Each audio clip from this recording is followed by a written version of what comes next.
a little intro. You do? Yeah. You should then start reading, like newscasters in the 40s. Good evening, London. Good evening, London. The Jerrys bombed us again last night. Hi, everyone. Welcome back. Well, it finally happened, capping off an amazing year for DJT. He won his Peace Prize.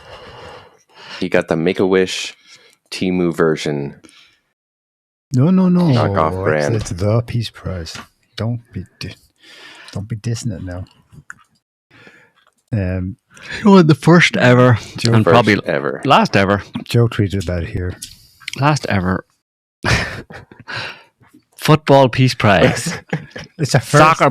Soccer ball Peace Prize.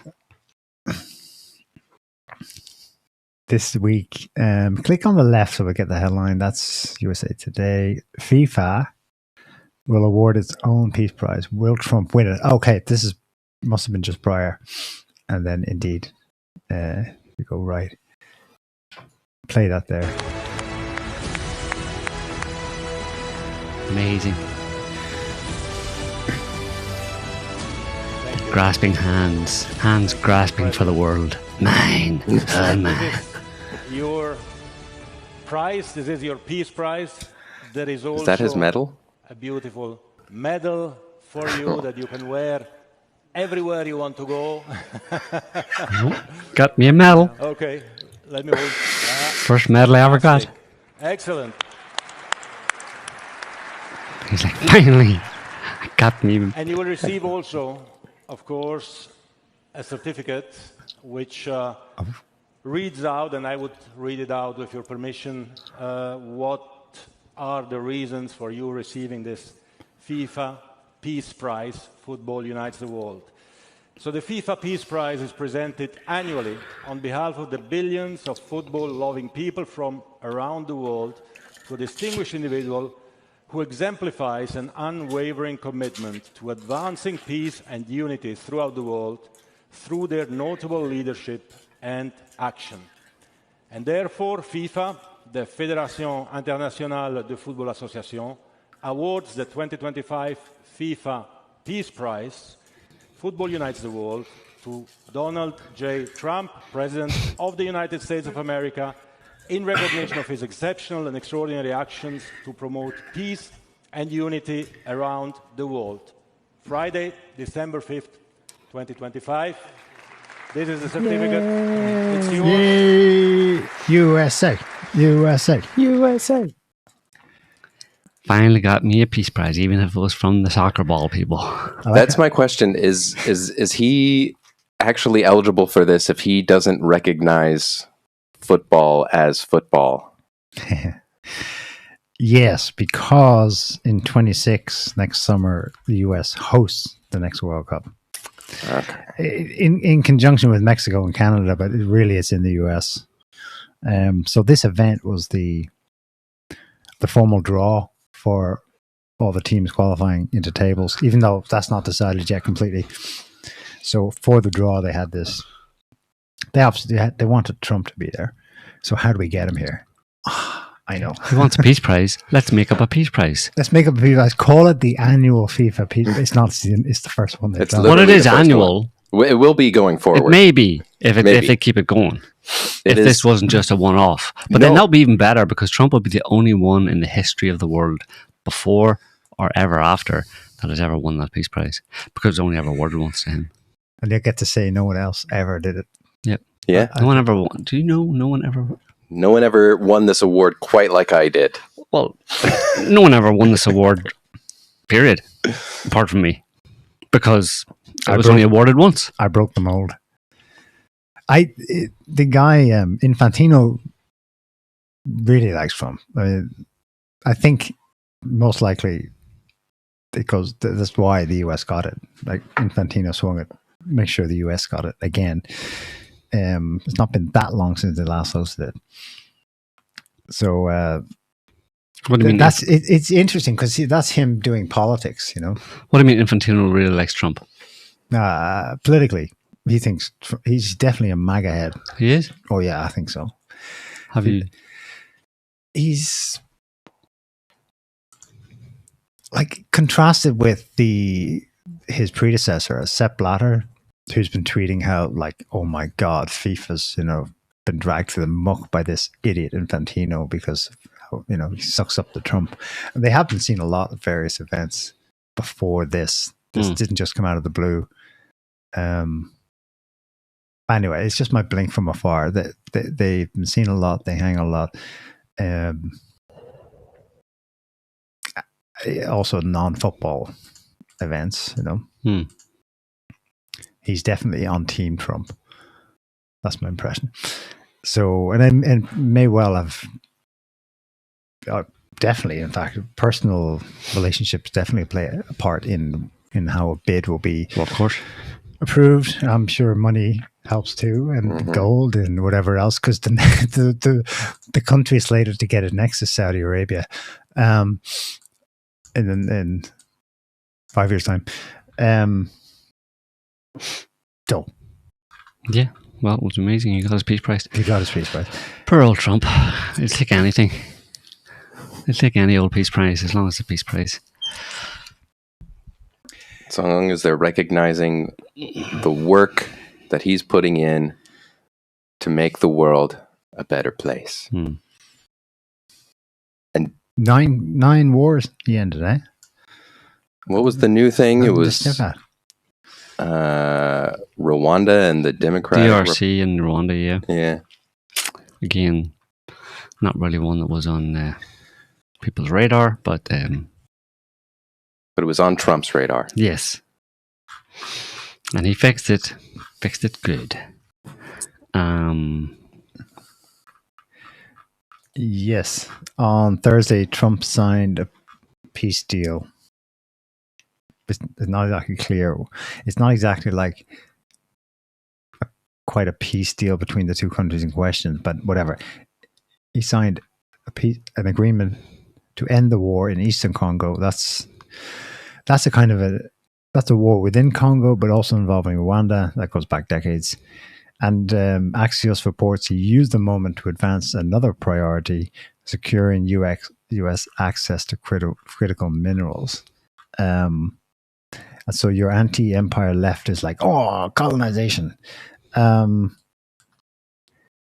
a bit harsh. This is Trump style honesty, if you like.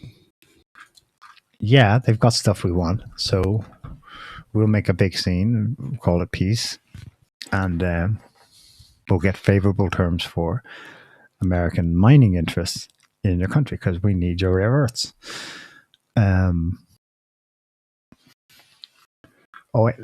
Axios, commenting on this at the beginning of the article, has a whole list of countries where the Trump administration is also active. Oh, paywall, screw you, whatever.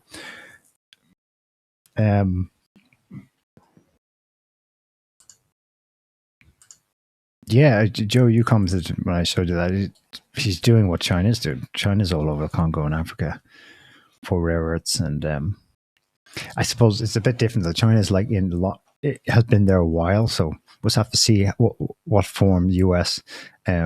Awesome trade deals actually take. China's is more substantive in that it tends to result in highways, hospitals, building stuff.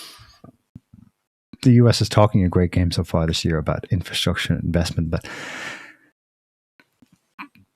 is it that takes a long time to bear fruit, and still the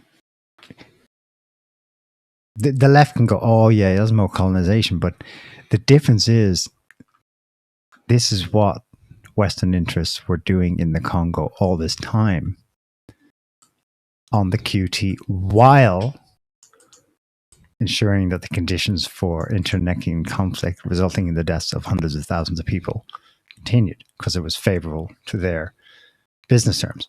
When Trump declares it up front, you're basically saying, we're not doing it the CIA way. That's the difference. Or the British way, where you get Margaret Thatcher's son to make sure that weapons go to both sides so that London companies can come in and scoop up the rewards, Mm-hmm. That's the difference. That's why the anti-empire left. This isn't colonization as you might be familiar with.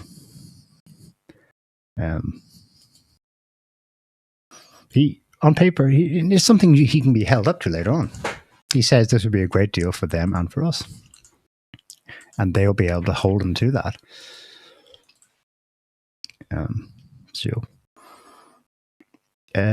Maybe this is part of the overall topic we've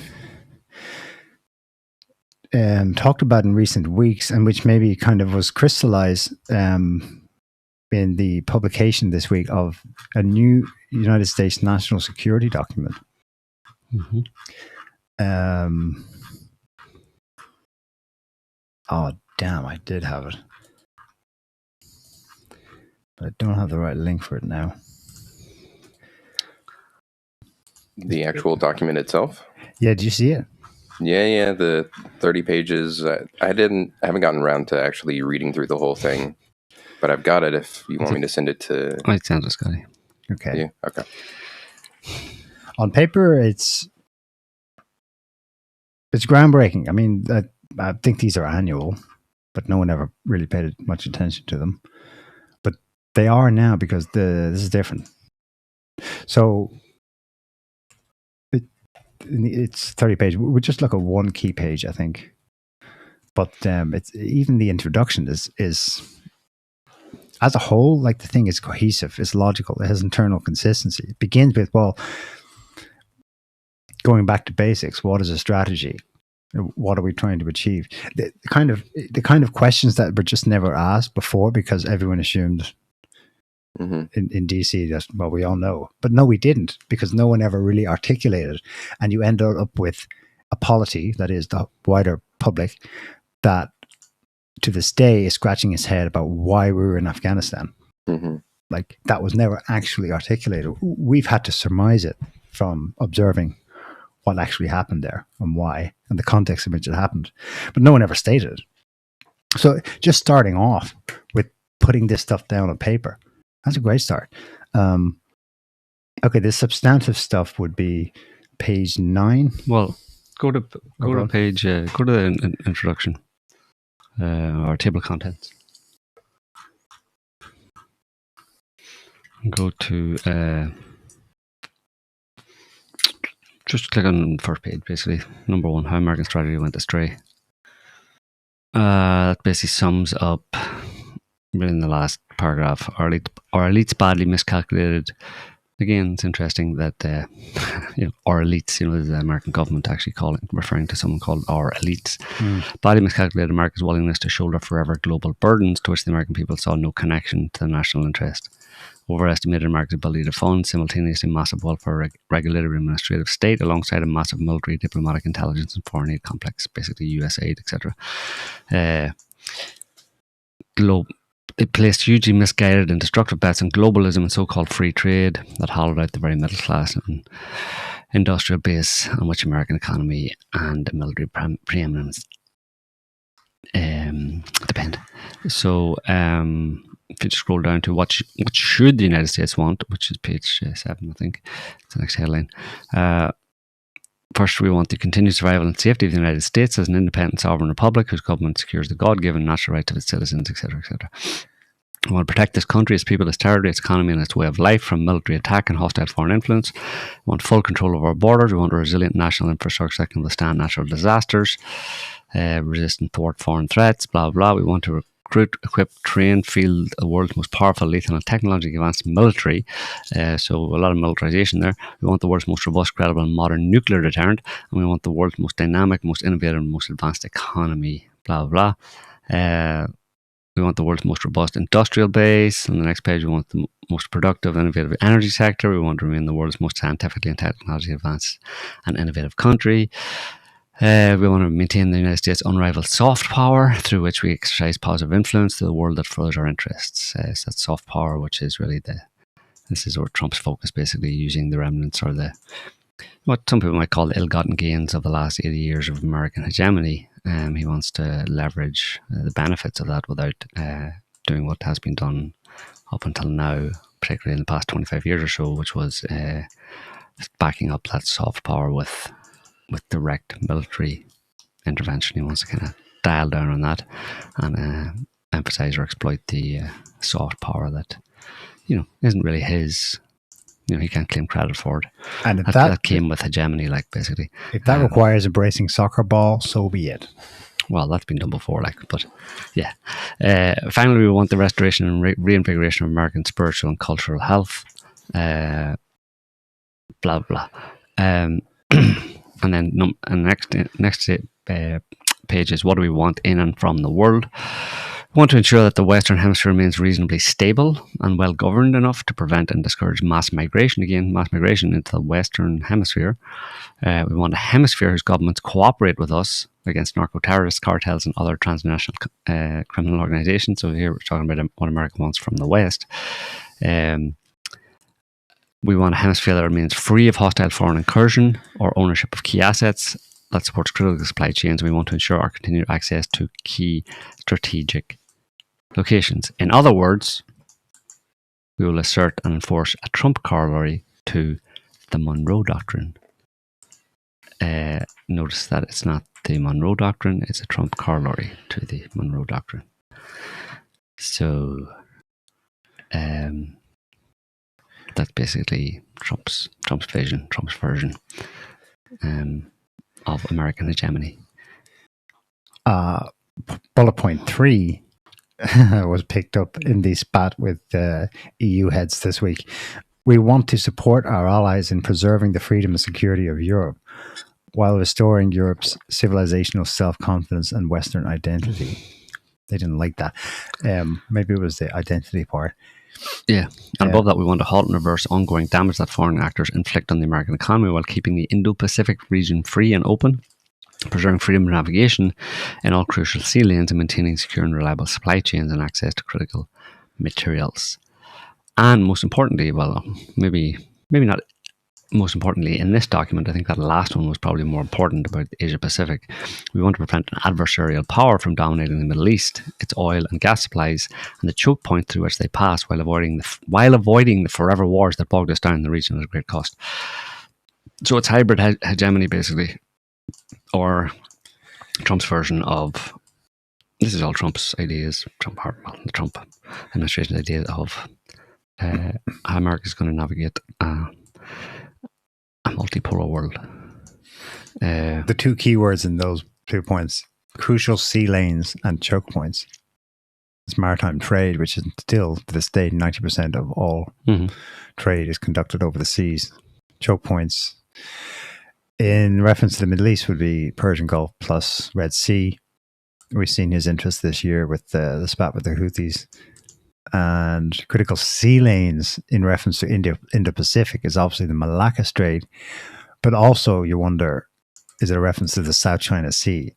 China has claimed, of course, this huge swathe of the waters coming right down to Malaysia and Indonesia. Some of the freedom of navigation. The US is like, no, and that's kind of like it's potentially a major hot point. Chinese ships are all over it. Military. They're conducting exercises all the time. So are US ships. And they occasionally clash, like we saw last month. So it's I suppose if you looked at it top down, I suppose the first one is most important to them, Western Hemisphere. And this fits with what we were saying about ultimately Fortress Americas, our backyard, get out. The rest of you get out of Venezuela, for example. But we would also like to maintain, while we can, the following. And that includes... and Indo-Pacific is a sop to... Indo-Pacific wasn't a Trumpian term. That's been a deep state answer to China's the framing of Pacific, at least the Asia Pacific, as our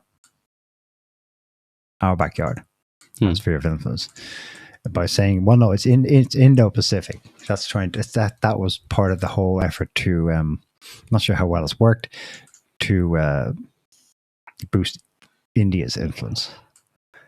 Yeah, well, they're referring to the freedom of navigation in the Indo-Pacific because that obviously is the shipping lanes from China all the way across, south of India and up into the Indian Ocean and all that, So there's the whole, they call it Indo-Pacific because that's, from their perspective, it's all of a piece, If you go down to page 7, or sorry, page 12, it's the strategy, basically, is the title.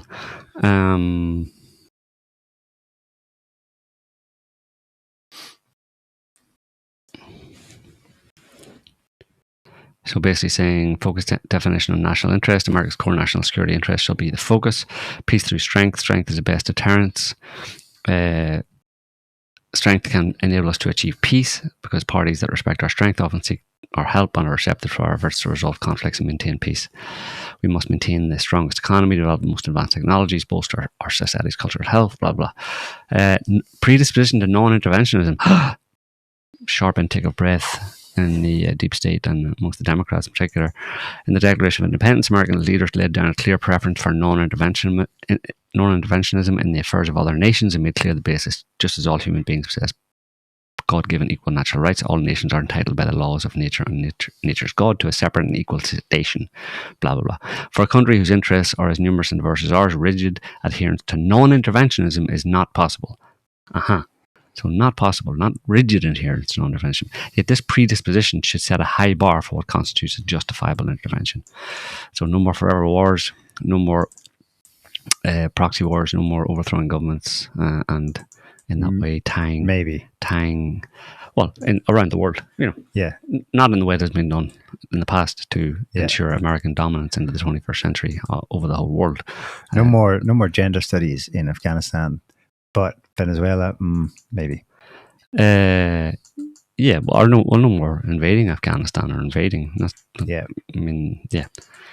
is more, forever wars does this is non-interventionism. Strongly imply no more mass landing of U.S. troops anywhere. Yeah, or just entangling American military, the American government, and America itself in high costs in wars all around the world.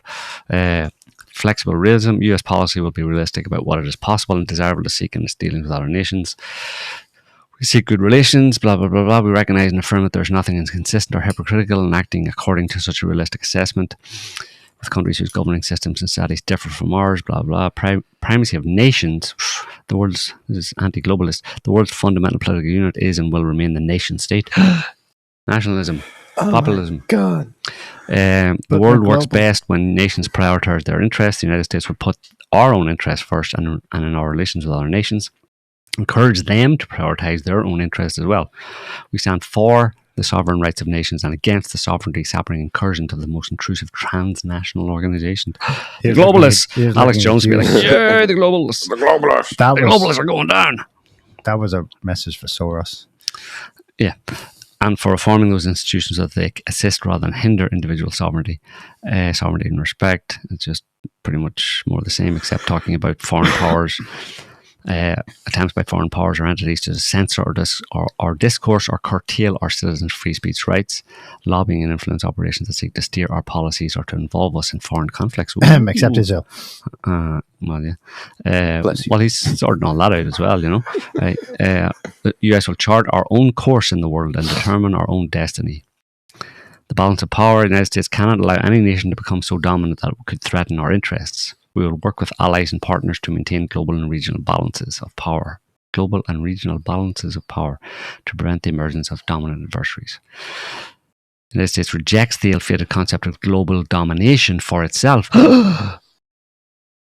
What? But we're number one, baby. As the United States rejects, in italics, the ill-fated concept of global domination for itself. At the same time, though, we must prevent the global and in some cases even regional domination of others. I see. This does not mean wasting blood and treasure to curtail the influence of all the world's great and middle powers.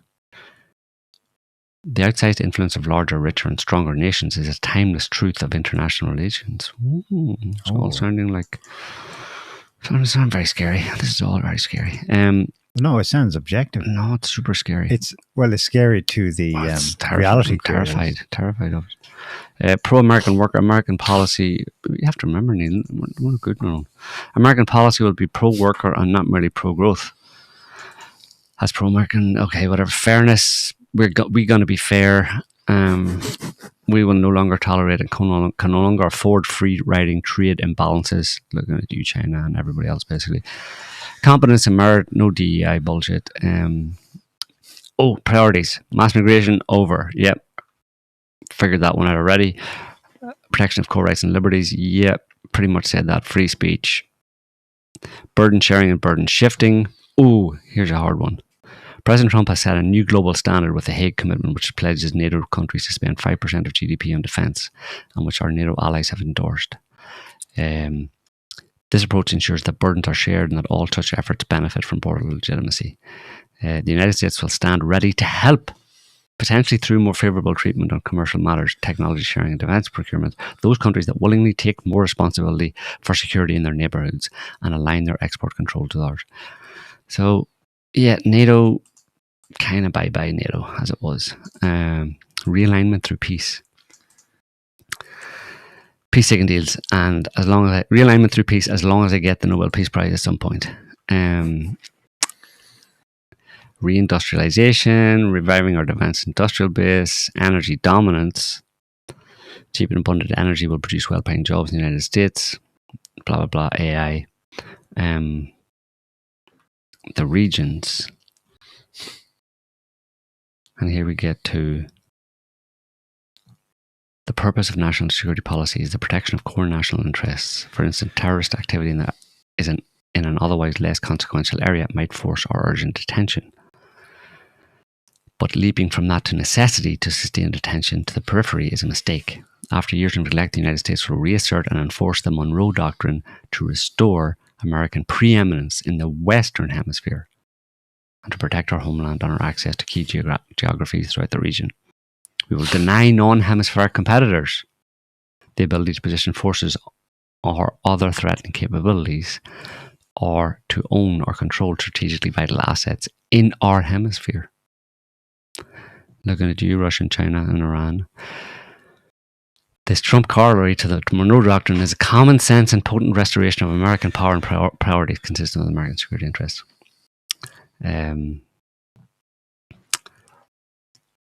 Enlist established friends in the hemisphere to control migration. Okay. Blah, blah, blah. So that's what, it has them, has a lot of people freaking out a little bit, I'd say. I mean, not that they didn't know that this is where it was going, but have it written down. To have American government national security strategy, well, at least for this administration, set down in writing, and basically saying that, we're doing isolationism light and we're withdrawing. World placement light. Yeah, we're withdrawing from the world. Do you like comparatively? Do you like Coke, but not all the sugar? Yeah, Diet Coke. There you go. It's Diet Coke. Diet Coke and 12-day wars. It's done. It's over. Yeah. They all agreed to it. They just signed a ceasefire. They're like, what? I still can't get over that. Trump announcing on social media, it's done. That sign off, the one with Iran and Israel, he signed it off. God bless the world. And I think the Iranian foreign minister responded to him directly, at least on X. First we're hearing about it. But still, it worked. Yeah. For what it's worth, the Russians like it. Dmitry Peskov was asked. This is a pretty big turnaround compared to what we had with the previous administrations. This one is fundamentally different. Right now, Trump is politically strong at home, which gives him room to reshape policy the way he sees it. A lot of the changes we're seeing actually line up with our own thinking. Sharp intake of breath. Trump is a Russian agent. So maybe there's a bit of hope that we can keep working together constructively on some kind of settlement over Ukraine at least. they're even, maybe we glossed over it. There, at some point it does mention this. Peskov says they're even admitting NATO needs to stop expanding. And yes, there are lines in there against confrontation and in favor of dialogue and good relations. That's exactly what Putin keeps saying. So it's encouraging in one sense. But on the other hand, we all know how it goes. It can look great on paper, all the lofty concepts and nice language. But then their so-called deep state, and there it trails off. I don't know if that's the way he said it and the interview ended at that point. But this was he usually does a faithful translation by Brian MacDonald, a journalist in Moscow, and he presented it as if this was verbatim translation of Peskov's comments. So that last line, but then their so-called deep state and ... can make a lot of stuff happen, still imposes will, the inertia of business as usual, etc., etc. I mean, take any of the issues, migration, for example. You know, the document states we're going to help people to control, manage, basically not exacerbate or worsen mass migration. Awesome. That's the US government which was behind all that. You know, the 1.5 million Syrians flooding Germany in 2015, that was US deep state stuff, precisely to cause chaos in Europe. And then arrive in as the policeman going, gosh, guys, you're looking at a bit of difficulty there. Can we help? You know? So they see the problem, they recognize it, but do they really recognize that the source comes from down the corridor at state? You know? Mike Benz and others are screaming that at them loudly, but are they listening? So it looks good on paper. Yeah, like everything else about Trump. Go down to the last page there, Scotty. Go back down to the last page. The second last page.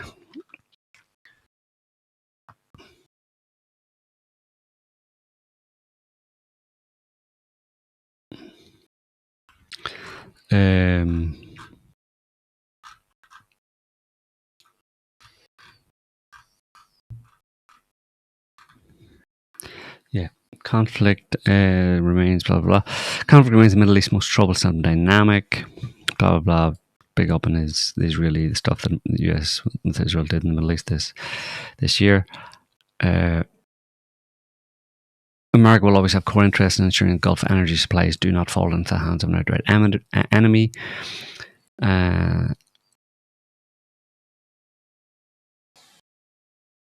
But we can and must address this threat ideologically and militarily without decades of fruitless nation-building wars. We also have a clear interest in expanding the Abraham Accords, but the days in which the Middle East dominated American foreign policy in both long-term planning and day-to-day execution are thankfully over. Not because the Middle East no longer matters, but because it is no longer the constant irritant and potential source of imminent catastrophe that it once was. It is rather emerging as a place for partnership, friendship, investment. Right. Now try telling Israel that. Yeah. Right there you have a major divergence in, at very least, in overview and in strategy. For Israel, it's the strategy is literally Holocaust is imminent at any given moment. But the Americans, this is why when you look back, not just in this last year, but at Trump won from 2017 to 2020,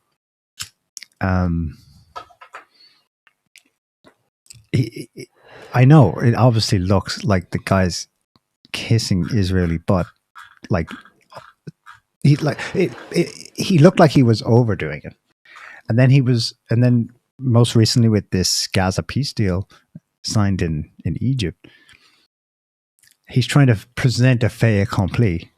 See, and he's delighted whenever he can get one more major Arabic country to sign on to the Abraham Accords, because it's like, Israel, look, there it is, it's locked in, it's on. They're no longer a threat. Just he's trying to calm them down, trying to appease them with the fact of a new reality in the new Middle East, where they've not only flipped from not recognizing you as a legitimate state, they want to trade. Mm-hmm. And even when you do something paranoid and bonkers, like the Israelis did airstrikes against Qatar to knock out the Hamas delegation, Qatar was satisfied enough with an apology. It didn't declare war, which is the kind of thing that would have happened certainly in the 60s, 70s, 80s. That would have been, okay, it's war. So yeah, it's the elephant in the room as always, but it's an interesting declaration of intent all the same from Trump. Yeah, it codifies. You know, what we've suspected or known more or less, or suspected, I suppose, what Trump was aiming to do and what he's talked about and what is, you know, JD Vance and all them have talked about over the past 9 months or so. And it recognizes it's a pretty clear recognition of the changing world order, and that they have to deal with Russia and China primarily as peer competitors militarily, in the case of Russia and China, and you know, and economically in both cases as well. That they can't go around calling the shots and telling people to do what we want to do all the time. So and they're taking a leaf out of their books basically, and particularly in relation to Africa. That's actually in the very last few paragraphs, Scotty, if you throw it up again. For far too long, American policy in Africa is focused on providing and later on spreading liberal ideology. The United States should instead look to partner with select countries to ameliorate conflict, foster mutually beneficial trade relationships, and transition from a foreign aid paradigm to an investment and growth paradigm capable of harnessing Africa's abundant natural resources and latent economic potential. The United States should transition from an aid-focused relationship with Africa to a trade and investment-focused relationship. They just can't. This whole thing kind of repeats itself an awful lot through the whole thing. You could have summed up the 30 pages in about 3. An immediate area for US investment in Africa with prospects for a good return on investment include the energy sector and critical mineral development. Development of US-backed nuclear energy, liquid petroleum gas, and liquefied natural gas technologies can generate US profits for US businesses. So that's basically what Russia and China have been doing. Exactly. These 3 paragraphs on Africa could have been copy-pasted from any Chinese foreign policy document on Africa. From 20 years ago. Yeah. All the way to the present. They finally... What I mean is they started 20 years ago. Yeah. That's the point, is that they're playing catch-up. Yeah. An aid-focused, transition from an aid-focused relationship with Africa. Their leaders have been screaming this for ages. And America's only doing it now because it's forced to do it, not necessarily because it wants to do it. But it's, you know, to take it away from Trump, to steal a bit of his thunder and all this, and they're not giving too much credit for being this, innovative, having such clarity in the world situation, and having such a good heart that he doesn't want America to be the great Satan anymore type thing. Well, yeah, but if things would be different, I'm not sure this would actually be happening. Maybe it would, maybe it wouldn't. We'll never know. But certainly, I think the reason all of this is happening is because America, for the most part, has been forced to do it. So, I mean, it's hard to separate those two, you know, when a country realizes the writing's on the wall and then they start playing differently. You know, do you give them credit for it? I suppose you do. But at the same time, it could have been done a long time ago, but wasn't, because they didn't have to do it a long time ago. Certainly they didn't have to do it really until the last 10 or 15 years. You know, yeah, I wouldn't put too much stock in the benevolent, peaceful ideology.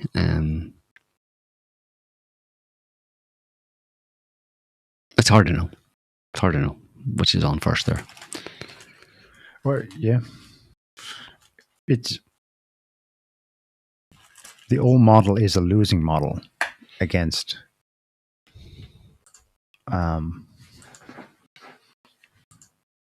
mostly Chinese.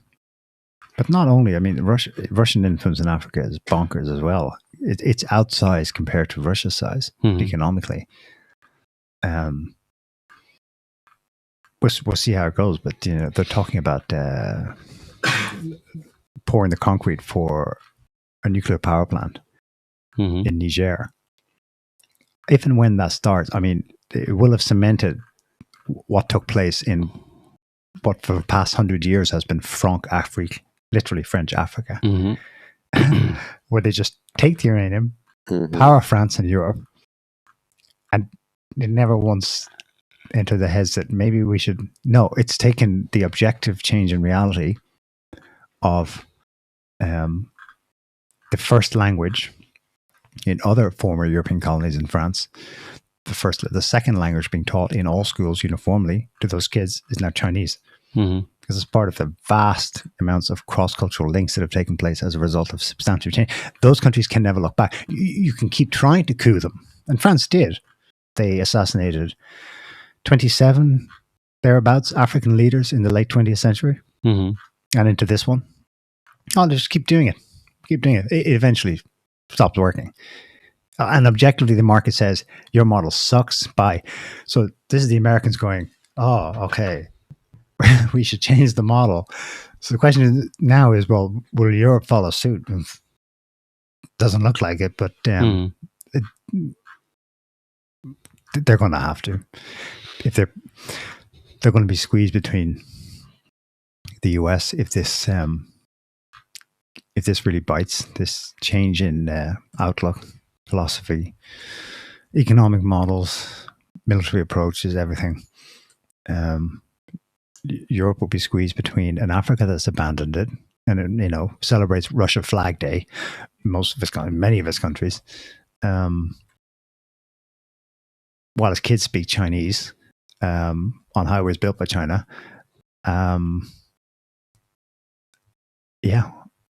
It's maybe, I don't know how much you want to. How much praise goes to China for this, but this could be summed up in 3 words, which is the Chinese motto for everything: win-win cooperation. No more zero-sum game. 19th century gunboat diplomacy. No, I have might, you don't. Give it to me. Give me the stuff. So, yeah. So, and they're not happy about it. Who's they? Huh? Everyone is used to the status quo. They is the ubiquitous or the apocryphal. They rulers of the world, basically. Globalists, as Alex Jones would say. Like you mentioned earlier, BBC has this. They're all following this new US security strategy aligns with Russia's vision. That's what Moscow says. But obviously, it's not that it aligns with Moscow. Well, yeah, it does align with Moscow's vision, but it aligns with a realistic vision of how the world actually is going. Actually, works right now. So. and the Brits, can the Brits ever change? I don't know. Well, yeah. There's and this isn't helping either. Not that Elon Musk necessarily makes any policies, but the EU should be abolished and sovereignty returned to individual countries so that governments can better represent themselves. Dmitry Medvedev says exactly. Oh my God, definitely aligns with that. Definitely aligns with Russia. Excellent work, comrade Moskovitz. Come to Moscow, we give you a paycheck and a message. And the US, which is the kind of shit that all the NATO trolls are saying. Like that really is what's going on here. And the US has supposedly threatened to partial withdrawal from NATO structures in a couple of years' time, or year and a half maybe. So yeah, that's how it's all gonna play out. Back to it was a nice little globalist excursion, but they had a good run. They ran it right into the ground. Yeah, reality bites, and Europe's has to. There was a thing today with. Do you have that one at diplomat? U.S. diplomat. Oh yeah. So the backstory to that tweet by Trump is that the EU fined Musk 120 million euros this week. Bullshit. The way they give out blue check marks, really, it's just to punish him for not censoring on their behalf as much as they would like. It's quite the spat. One to watch. This might blow up further. So,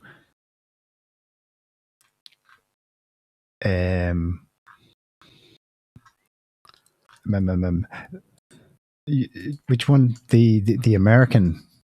Yes, so I'll jump ahead. The U.S. State Department weighing in here. Trump's, I presume she's a Trump appointee. I couldn't see a Victoria Nuland stooge saying this.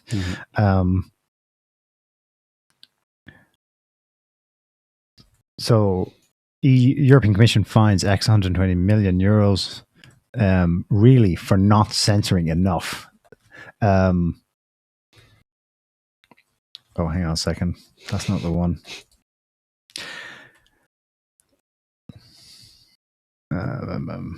That's something she followed up with. Yeah, it's just citing. You don't have it, no? I do. I have a whole bunch of them, though. I have a whole bunch of them, but in chronological order. There's only one. It's only one. It's just her responding to. State.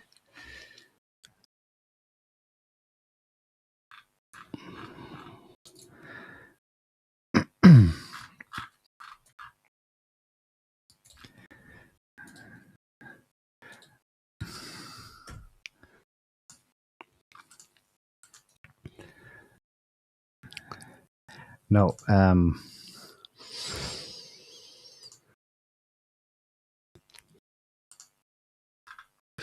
The one you're thinking of is where she speaks on camera for a couple of minutes.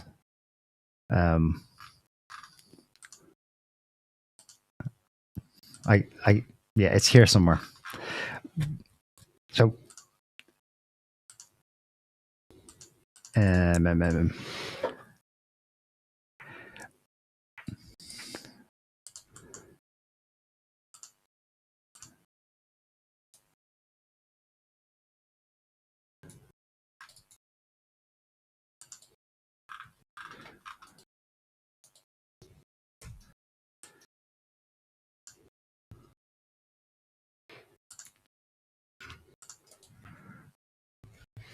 anyway, nope. Sorry, don't have it. But what she's responding to there is an MEP. Oh, here we go.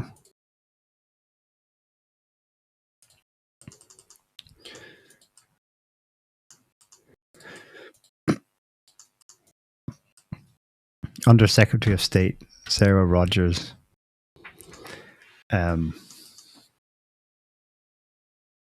But you see, that's why I think they should be done chronologically, because what she's responding to is nuts, and what he's responding to is something from Vance. Anyway, Musk gets fined by the European Commission. You can just click on it's German. You just go through it. Just click on the tweet that she's responding to, Scotty.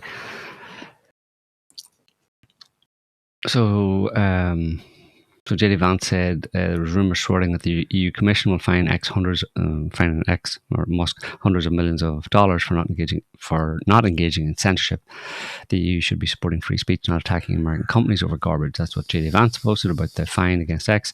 Then this German MEP says a message to Piggyland, and Piggyland is a reference he's using there because Trump called that reporter on the plane. Yes, Piggy. There's debate over whether or not he actually said Piggy or whether her name was Peggy. But anyway, so he's using that as a kind of slur. A message to Piggyland, that's America. There's no censorship in Europe, and everybody has to follow our rules. Trump fights the free press, suing newspapers and TV stations. So leave us alone. And then if you just go back to the one before that, and you can play a little bit of that. She just won't listen to it all, but you can play a little bit. She's responding to him then. I got off my European train and checked into my European hotel and noticed that a member of European Parliament called Helmut Brandstätter tweeted, quote, "There's no censorship in Europe. Everyone has to follow our rules." Well, I'm traveling here on a diplomatic passport, so I thought I'd take this opportunity to say a few things that ordinary Europeans can't by revisiting some remarks for which people in Europe and also the UK have been investigated or arrested or jailed by their governments over the past few years. So, as I tweeted a few moments ago, a German woman notoriously received a harsher jail sentence than a convicted rapist after the woman called the rapist, quote, "a disgraceful pig." This was after he participated, along with several other disgraceful pigs, in the gang rape of a 15-year-old girl in a public park. Similarly, a British woman was dragged out of her bath by 11 police officers after she referred in a private text message to a man who allegedly violently assaulted her as, quote, "a faggot." And victims of violent crime aren't the only people who lack free speech rights in Europe. In Sweden, an activist called Rasmus Paludan was jailed after he burned a Quran and referred to Islam as gay Islam. Finally, in Germany, a man faced a criminal investigation for referring to Green Party leader Ricarda Lang as, quote, "fat." There are many more. I could go on. But it's important to note that the European censorship bureaucracy often postures as populist, fighting against big tech. Yet none of the people I listed is a large tech company. These are ordinary Europeans and one Brit who were punished by their governments for saying what they thought was true, or just what they felt like saying. In a free society, that shouldn't happen. So which is it, Mr. Brandstätter? Is there no censorship in Europe, or do we all have to follow your rules? Her examples are tame. But they're good examples. I mean, one of them definitely is like in breach of laws, the burning of Quran.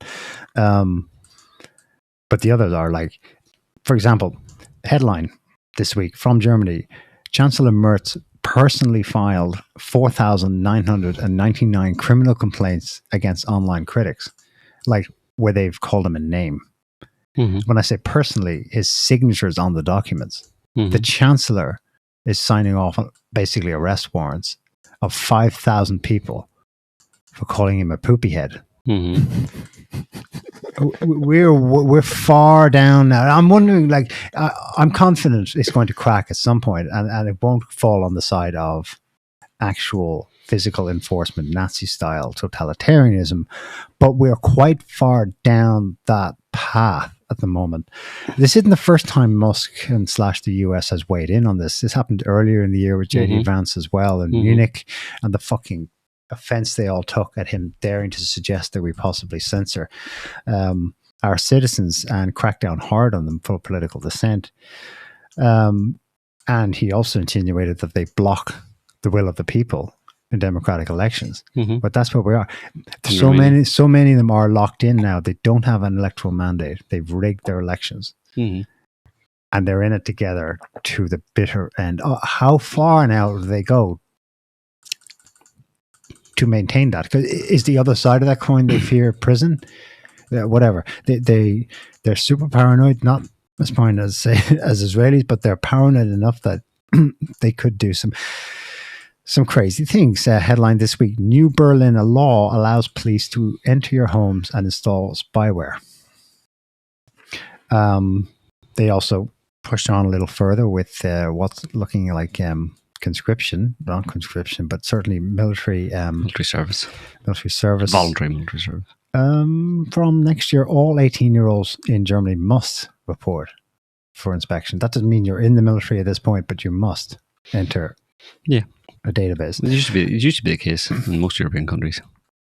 In France this week, Macron wants to effectively introduce a state censor, which would label what media is trustworthy and what isn't. Kind of like a national news guard type situation. The French media has pushed back on that, thank God.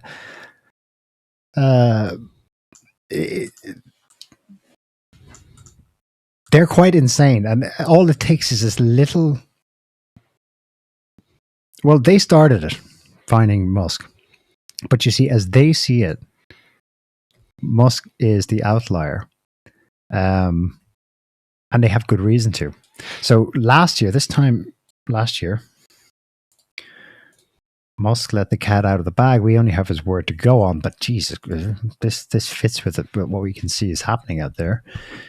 He claims that the EU, behind closed doors, made him a deal. If you quietly censor on our behalf, we won't fine you. Now that's mafia stuff. He claimed July of 24. The European Commission offered X an illegal secret deal. If we quietly censor speech without telling them, they would not fine us. The other platforms accepted that deal. X did not. And so now he's being punished for it. What do you call him? The owner of Telegram, Pavel Durov, or whatever his name is? Yeah. He said the same thing, that the French offered him that. Yeah, after arresting him. Well, they arrested him for that purpose, yeah. That's... So which is it? Do you have free speech, or do you have to try and create secret deals to get people to censor the speech? Yeah, well, they just pass laws, you know, and then it becomes a law, you know. But it's interesting that it's like focused. It is primarily focused on the Germans, you know. Those Germans, you know, will they ever learn? Breaking news. Reverting to past form, you know. Not that long ago. This is on Visegrad. We haven't had time to check this out. Breaking news, though, the US has decided to stop issuing and renewing visas for people who work in fact-checking, content moderation, trust and safety, or related activities like combating misinformation or disinformation. That sounds like it's aimed at Europe. Musk has also responded in a way he can. He has suspended the European Commission's account on X, supposedly for their ad campaign not being sus in some way. He's also keeping it light, but this is the Euro elite, man. Super gay. Well, this is what I was thinking when we were coming into the show. I was toying with titling the show, "Why is EU gay?" Because it's super gay, but it's also dangerous. Yeah, I mean, how far do we... Here's Musk being a complete autist, but still. I actually want to address Donald Tusk's comment, Musk today. If you combine Donald Trump and Elon Musk, you get Donald Tusk. You autist. Tusk's comment, though: "Dear American friends, Europe is your closest ally, not your problem, and we have common enemies. At least that is how it has been the last 80 years. We need to stick to this. This is the only reasonable strategy of our common security. Unless something has changed." That's him, you know. "Go, why can't we all just get along? Please don't leave us, Daddy." Yeah, so Tusk, what changed is that the US regime, however reluctantly, eventually yielded, in some measures at least, to the democratic wishes of the American people, the electorate. Whereas you cunts in Europe are denying the real victors of elections. In cahoots with each other. You're systematically locking them out of power. Mm-hmm. That's what's going on. Of course, you can't see that. You will never admit to that. But this is part of why this situation is so dangerous. They are willfully blind to reality. Throw that one up, Scotty. Musk was on a bit of a roll, so he's not holding back, you know. Mm-hmm. You saw that one, yeah? That image, yeah, that's been taken down in some iterations or blurred out at some EU country's request because it's showing half a swastika. But it's not. It's Musk's comment on it that's okay. Important. Pretty much. But it's a very naughty meme. It is, but you know. So this Backstotter, or whatever his name was, the Austrian MEP, who said, "Listen, Piggyland," sort of picked the fight with Musk to begin with. he says in there, his counter is, hang on, how dare you accuse us of censorship? You're the one doing the censoring.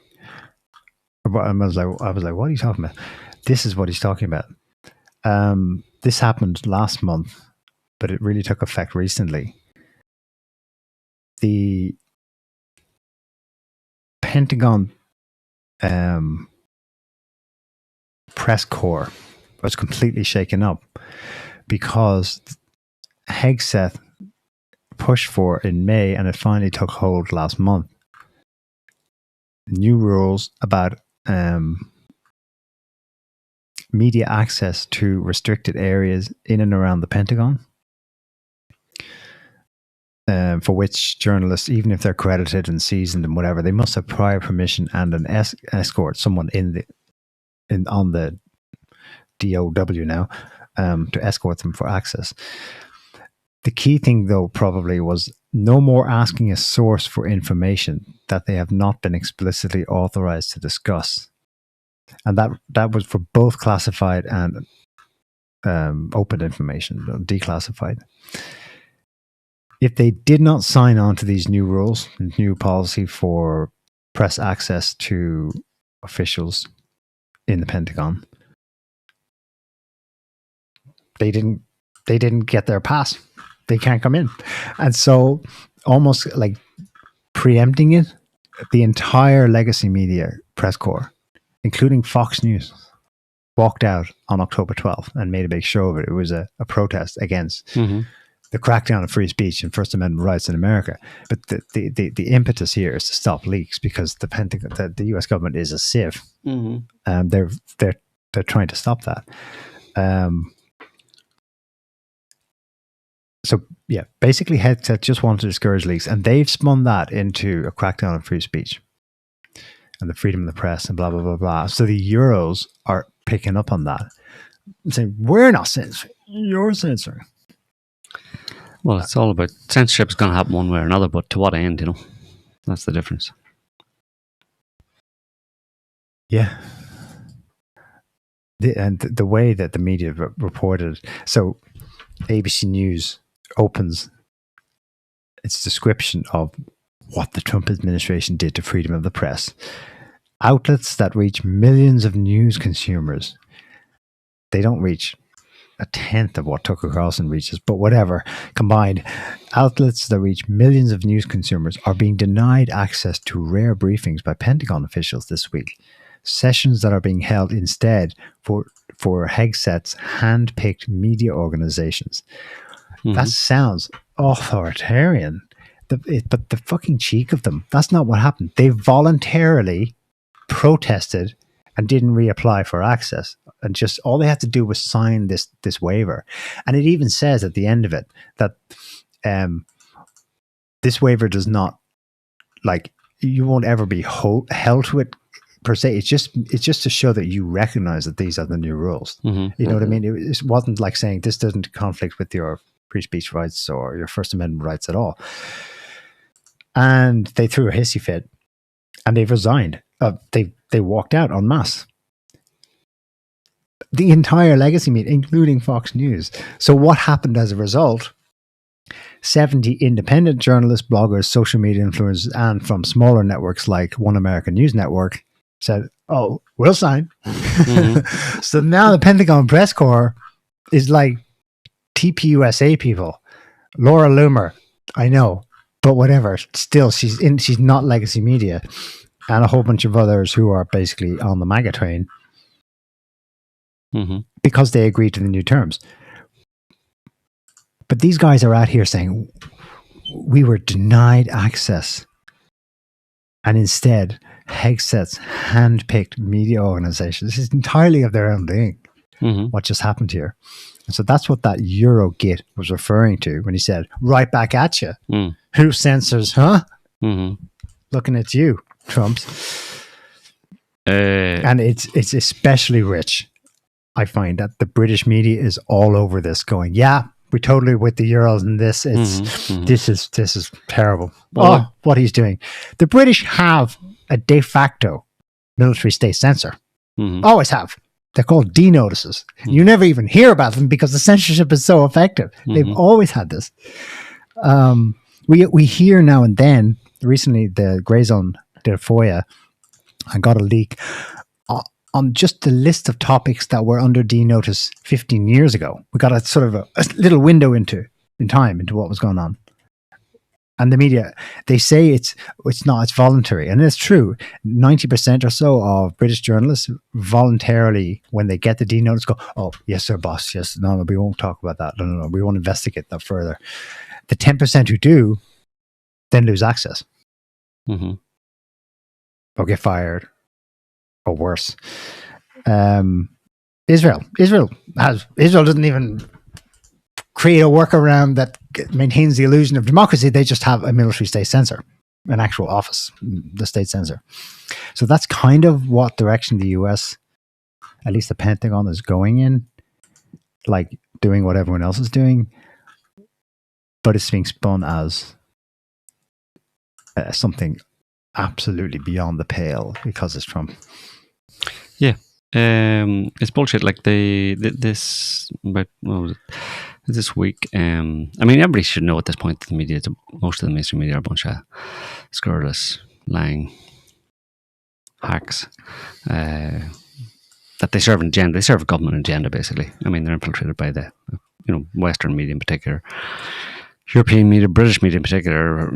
Basically, a lot of them are just spinning stories for the agenda of the government, basically. The secret agenda of the government, essentially. Deep state media.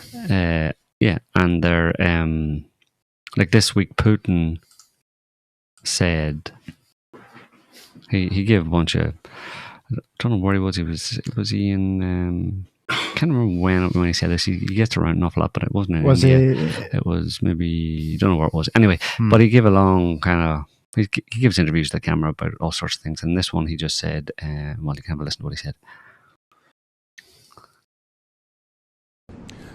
Мы не собираемся воевать с Европой, я уже об этом 100 раз сказал. Okay. Но если Европа вдруг захочет с нами воевать и начнет, мы готовы прямо сейчас. And this isn't the first time he said that. Basically, he says we're not going to fight with Europe. I've said it 100 times.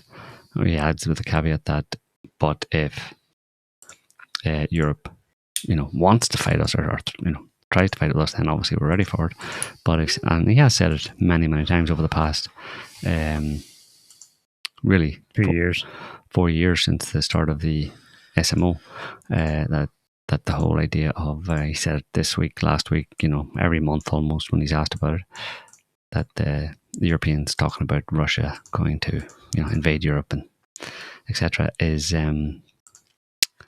nonsense, and it's just the European elites trying to hold on to their jobs by trying to scare European populations with a scary Russian threat, and it's just complete nonsense. And he's had to say it repeatedly. Look, that's ridiculous. We have no intention of invading Europe, despite that.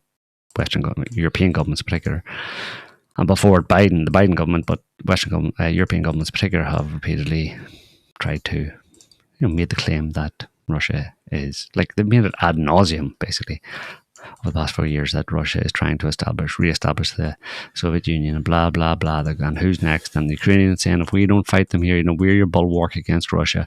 If we don't stop Russia and Ukraine, they're going to end up in Poland, they're going to end up in Europe, they're going to end up in Lisbon. And then after Lisbon, who knows? They'll sail across the ocean and attack America. They've gone as far as saying that. It's ridiculous. Like, it's absolutely ridiculous. But yet, and they keep saying it. And Putin's asked about it, he says, yeah, well, it's ridiculous. What do you want me to say? It's bullshit. I mean, what more can you say? I mean, they keep saying it, yes. So how do you respond to the claim that you want to recreate the Soviet Union and effectively invade Europe? That once you're done with Ukraine, you're going to invade Europe and invade Europe and conquer it. And then how do you respond to that? And then from there, you're going to sail in ships across America. How do you respond to that? By calling you a retard? I don't know. I don't know what you would want me to say to that, but anyway, but he said that in this most recently said the same thing, and that picture I just sent to Scotty, this was on the same day when he said that. That's the response from the Telegraph. We're ready for war with Europe. They just took his last part and made it look like that's what he's out to say. Because that's what they've been saying for 4 years. I take what he said. I mean, it's just. I mean, does anybody believe the media at this stage? Like, why are we even talking about this? I mean, So yeah, it's hypocritical. The point of highlighting this was it doesn't seem unreasonable at this point that, given the state of the media and how beholden it is to vested power interests that, generally speaking, are either not that are in league with, either the state that isn't working in the interest of the people, or they're not in league with the state when it isn't working in the interest of the people, i.e. the media will be used to take down political figures who potentially could do some good for our country, and conversely they're used to prop up a bunch of psychopathic cronies that no one wants to see in power, and that probably weren't democratically elected, or if they were, they got 20% of the vote, because the way the electoral system works in some countries. So in that case, who could blame anybody, any government that happens to get into a position of power where they can actually do something about the media? Who would blame them for ousting that bunch of scurrilous yellow journalism prostitutes? Why would you want them around you? That's a good point. Like, it would be an interesting... They're undermining. It would be governments. Interesting to see it actually happen. Like, what he's accusing the Americans of doing, like handpicking their people and shutting out and getting rid of handpick the ones that don't lie about you. It would be interesting to see someone actually do that. But in like the real way that he's like talking about it and making it seem like it's a super bad thing, like actually lock up CNN. Yeah. Like actually lock all of them up. Because it'll probably be good for everyone. Those European politicians talking about, that whatever is it, the Austrian member of parliament and others that think like him, which is basically like Stormer, Macron, Merz, the German Chancellor, and most of the rest of them all think like him. Which is that no, we have a free press. We absolutely need a free press. But the only reason they say that is because the free press that they're talking about is a press that they have on speed dial on their phone. Yeah. That's not a free press. Of course, they're going to lobby for that free press to be able to say whatever it wants, because that free press is not saying whatever it wants. That free press is saying what the government wants, what the politicians want. And what these politicians in particular want is not in the interests of the people of Europe. So these politicians who effectively are have very little support and will be kicked out in their ass if it was allowed. Mm-hmm. They have in their pocket this quote unquote free press that is used to propagandize the population to try and get them to believe that these unsuitable, corrupt, psycho leaders are actually good for the country. So hey, I'm getting some bad press. Just that they have the mandate to do the things that they're doing. Again, like they don't have a mandate to do the things that they're doing. I know, but that's I think kind of their purpose is not to propagandize the people per se, but rather to give the impression that the people have been propagandized enough. Basically, like give people the impression that these people have the mandate to do the things that they're doing. It's not to actually give them the mandate. No. It's just to portray them as legitimate leaders. Exactly. Yeah. That's what I mean. Yeah, and also to do basically to serve the government, these corrupt leaders, illegitimate leaders' agenda, which is to keep themselves in power and terrify and abuse and oppress the population via all their suffix information words. Miss, dis, mal, spal, wal, fal, dal, and cal. Rus information. And spal information. Earlier in the week, Orban, on an interview back home in Hungary, said the EU is drowning in corruption. So he didn't know when he said that this was about to break. a major fraud investigation in Brussels has seen the former number 2 at the foreign ministry, it's not really a foreign ministry of the EU, detained. Fraud probe risk plunging EU into biggest crisis in decades. If you scroll down, I think it's so far not von der Leyen yet, but she would surely be caught up in it after what we know about her and her husband and Pfizer and Ukraine, of course.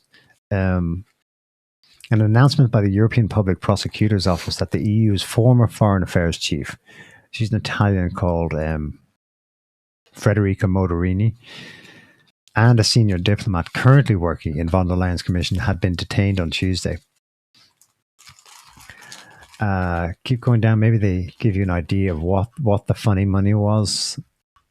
I don't know if they actually announced that yet.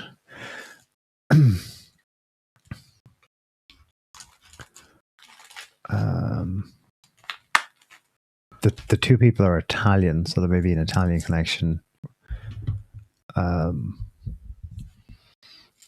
The office just said it had strong suspicions that a tendering process a few years ago to set up a diplomatic academy attached to the College of Europe, where Mogherini is currently rector, hadn't been fair, and that the facts, if proven, could constitute procurement fraud, corruption, conflict of interest, and violation of professional secrecy. It's called embezzlement, money laundering, grift, and it's common garden stuff that they do all the time, probably. Yeah. Now that, and you said Orban said what he said before this drop. Yeah. Well, he had in mind the Ukraine funny money business, because he didn't name any specific Euro leaders, but he was saying that Brussels in general is defending what this NABU, probably American-controlled corruption investigation body in Kiev, is uncovering there. Okay. And he said the reason Brussels is defending it because they're both defending each other. Because they're both implicated. Yeah. Now, separately, I don't know where I saw it. I think the Russian Foreign Ministry, Zakharova, maybe the spokesperson, she strongly insinuated this week that Macron is personally getting super rich from Ukraine. That'd be Russian rumors, maybe. But there's a separate story, quasi-scandal that came and went in France this week. The rumor being that Macron has bought or is seeking to buy a €250,000 Aston Martin car because he sees himself as a James Bond-like figure. So there's little intimations of light peeking through that could snowball and force, down the road, regime change, in effect, in Europe. I don't know. The Americans we've been here before. This is the second time Musk has started and abolished the EU hashtag. It didn't go anywhere earlier in the year, but something's got to give in Europe. This is painful. Especially in Germany and France.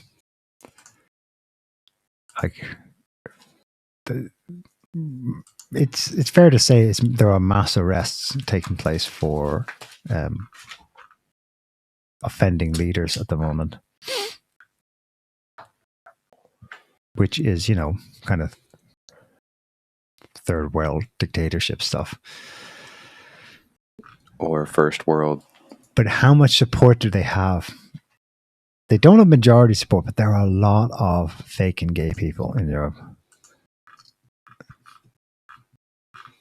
I don't know.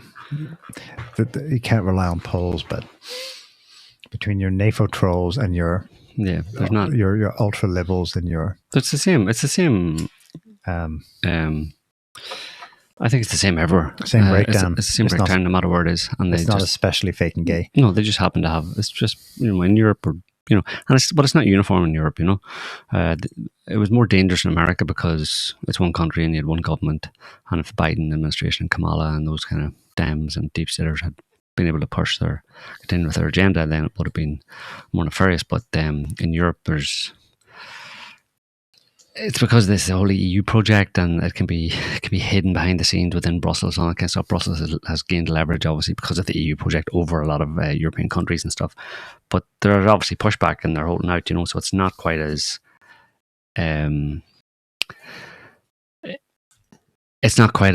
dangerous, let's say, in Europe, because of the nature of the, it's not as tight knit as America. It's not a single country, and vast majority of all European countries still maintain their sense of independence, let's say, or nationality, at least among the population, regardless of what their politicians talk about Europe and all that kind of stuff. European project's only 25 years old, so and European countries have existed for hundreds of years before that, so it's just a bump in the road or a blip. It's not going to last, especially the way they're governing it. The actual EU project is not going to last because of the way they've governed it, because of the way they've gone about ruling it.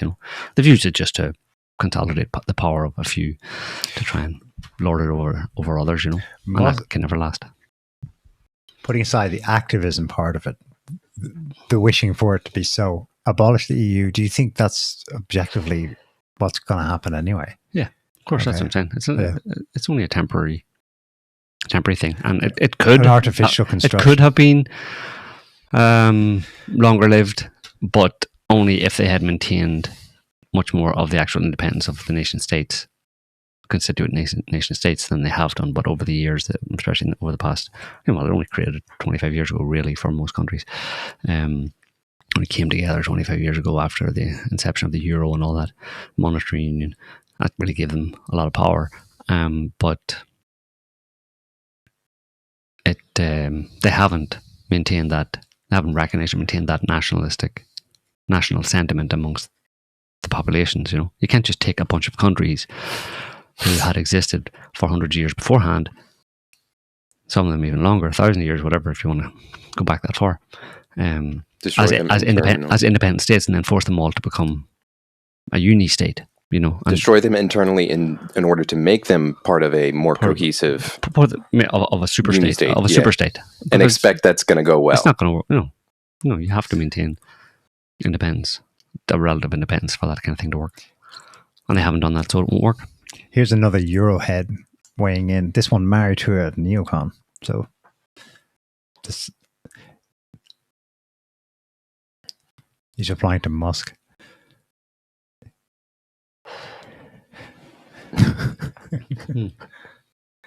Go to Mars. Shut up, pig. It's really it escalated quickly, but it shows you the tension there. Like maybe it's been simmering there all year. The fact of the matter is, those people are just him and others like him are just European. No more leaders. Thank you, USA. No, are deliberately. They're obviously trying to hold on to their own positions of power, but in the face of populism. But it's a crisis, let's say, for them of their own making, because they went way too far left. Like they trashed the idea of nationalism and populism in favour of the EU superstate, and nobody likes it. And the thing they hold up as evidence of how populism and nationalism and stuff is a horrible thing, and this is what we have to fight against. And the only thing they have to hold up to make that case is Trump. But Trump hasn't done anything in America that is in any way Nazi-like or totalitarian or anything like that. So all of their claims about him have come to nothing, and they find themselves in the position of having to still pay homage to him while at the same time hating on him and trying to use him as an example of what we shouldn't do, but while sucking up to him at the same time. And yeah, they're just their whole argument is untenable and doesn't make any sense whatsoever, and it's not going to last. Most people can't last. And the shitheads like von der Leyen and stuff, unelected Eurocrats who nobody ever elected, is just, those people are, they're slated. They're going on the trash heap of history, and they know it, and that's why they're fighting so hard, and that's why they're trying to flirt with Nazism while calling other people Nazis and stuff. So flirt with fascism, flirt with censorship, but they'll push too far, and then they'll fuck around and find out. So you have to sit back and watch it happen. Yeah. Kind of things don't work, At the end of the day, people power does prevail, one way or another. Didn't Putin also say something recently along the lines of the Soviet Union collapsed under the weight of its own poor decisions? Yeah, I saw that clip. Yeah. Which is the same thing. Yeah. It was a warning in India that. Go on. No, go. Yeah, it was just warning that, I remember we were sure that the Soviet Union would be around forever. Yeah. We made a mistake here and made a mistake there. But he said those mistakes accumulated and then it wasn't there anymore. And we see that same process happening. And he didn't name where. Maybe he had Europe in mind, maybe the West as a construct as a whole, the empire of lies. We see that happening to others now. And we're watching. That's all he said. Yeah. It's the confidence of a man whose philosophy, outlook, etc., are aligned with truth, aligned with reality and history. Mm-hmm. This guy responded to, it's kind of interesting. This guy responded to, he's an author or something. Some followers on Twitter. He said, commenting on what this this Undersecretary of State for something or other in the US, this one below who talked about what we just heard. It's pretty damning state of affairs, he says, when someone in Europe essentially has to rely on a diplomatic passport to avoid being charged for basic free speech. But that's where things are. If an ordinary German had said what Sarah Rogers is saying, they'd be in serious legal trouble, and that reality opens an entirely new can of worms around political asylum. Because the US Secretary of State just signalled, intentionally or not, that the door is now wide open. That isn't necessarily a bad thing. In fact, it could be a win-win. America could return to its roots as a sanctuary for people who actually love the country, which is the opposite direction immigration has taken for decades. And Europe would accelerate down the authoritarian path that's clearly preferred, dreamed of all people. So he's saying, I guess the time's come for another mass European immigration on asylum, political asylum basis to America, All those people are being prosecuted. Of course, you have to remember that, Germany, again, it's interesting that it's happening in Germany. Germany's the focus of this kind of censorship, and there is evidence that the Brits too, actually, but Germany in particular, seems to be coming under the focus of this move towards that kind of censorship.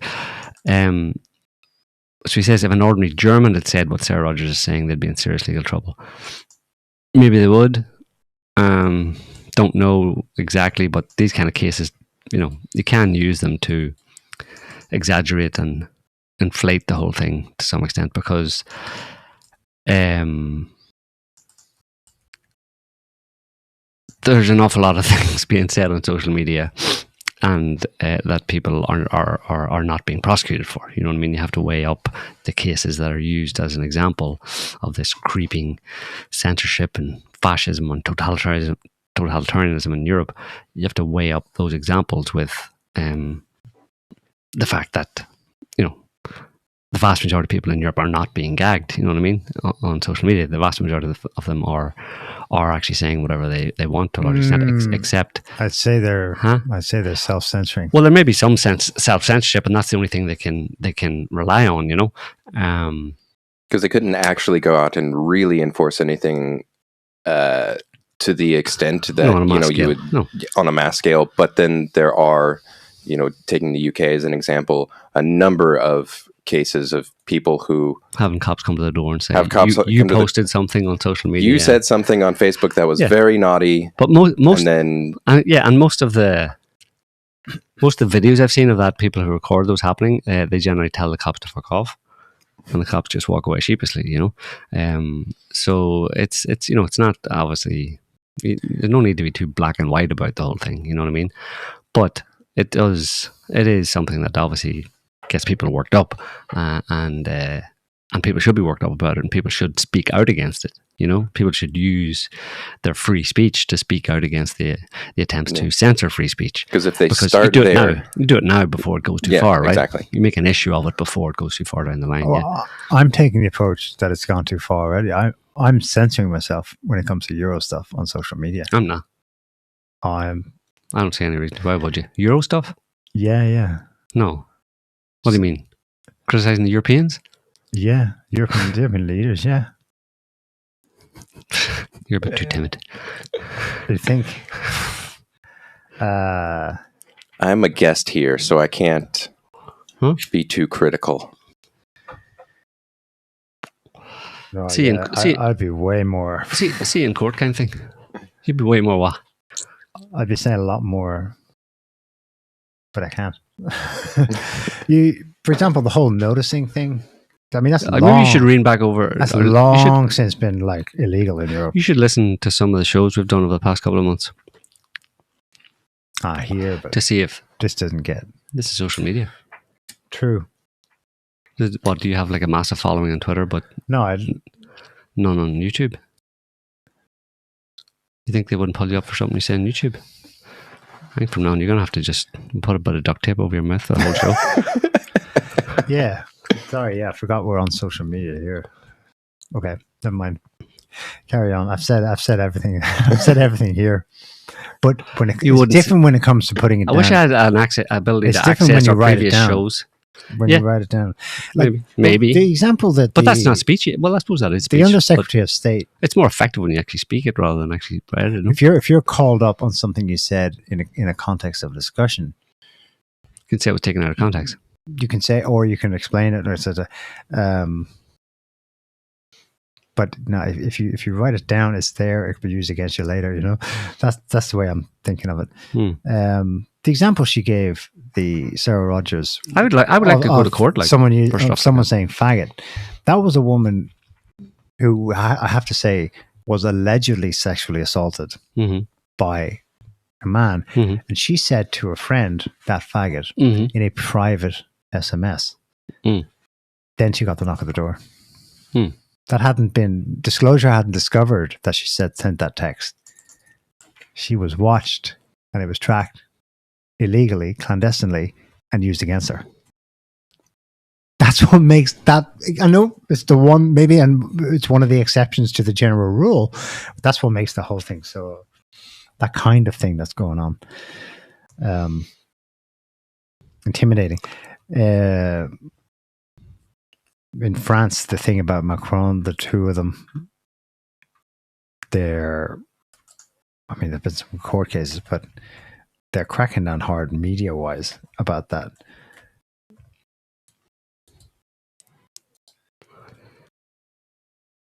Didn't a CBS team go to Europe and do a 60 Minutes?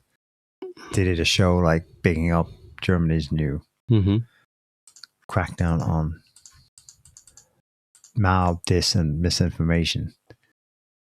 Did you watch? Do you remember what I'm talking about? Yep. They just said some of those things that she said. That Undersecretary of State, Sarah Rogers. She pulled it probably from that. Maybe she watched that or. But yeah. No, these things have to be tried. It's the same as COVID. It needs to be tried in court. All these things need to go to court. To challenge them, and that's where I think that's where it should go. And precedent should be set, and only then, when it's actually, becomes a hard and fast law that can't be contested, then only then would you really maybe start to worry. But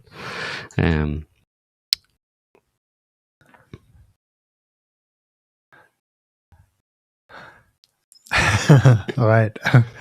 Yeah, I just went silent, but my silence is not a statement of itself. Jesus, you're getting very scared. I wish I had the ability to pull up some past shows and replay what you said. You're going to hiding. Stuff you've said about Macron, whoever else. Too late now, Neil. Lean into it. Maybe. Well. Yeah, the woman who got the thing for saying faggot, she got a 12-month community order.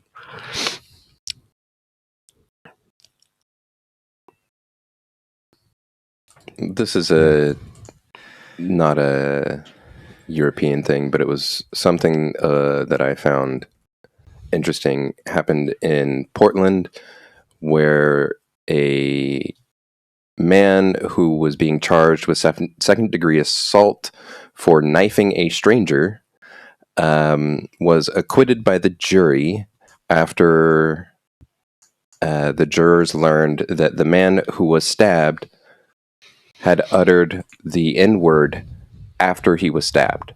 Yeah.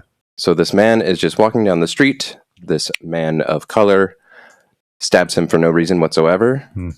And after he's been stabbed, the man then says the N-word. This happened where? Portland. And so now the guy who did the stabbing... The N-word guy? The one who... Victim. The assailant is now walking free. He's an N-word.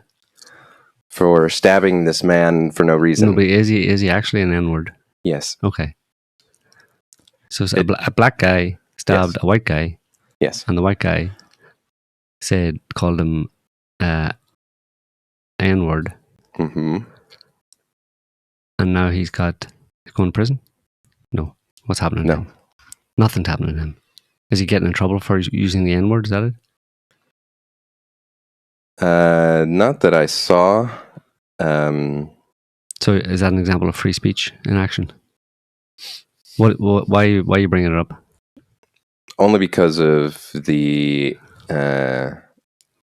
it being a case of someone's speech being used after as part of an actual assault. Yeah.